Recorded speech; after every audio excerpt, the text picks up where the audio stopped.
అన్న పదం కొత్త ఆట నేర్చిందా పాపలాంటి లేత పదం పాఠశాలగా కూనలమ్మ జానపదం పల్లె దాటి వచ్చిందా చవడిల జానతనం అది చూపగా కుంచెలో దాగే చిత్రాలు ఎదురొచ్చేలా అంతటా ఎన్నో వర్ణాలు మంచులో దాగే చైత్రాలు బదులిచ్చేలా ఇంతలా ఏవో రాగాలు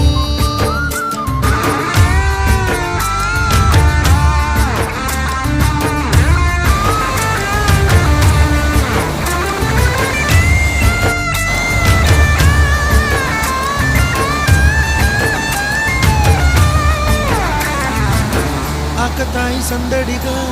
ఆగలేని తొందరగా సాగుతున్న ఈ పయనం ఎంతవరకు రేపు వైపు ముందడు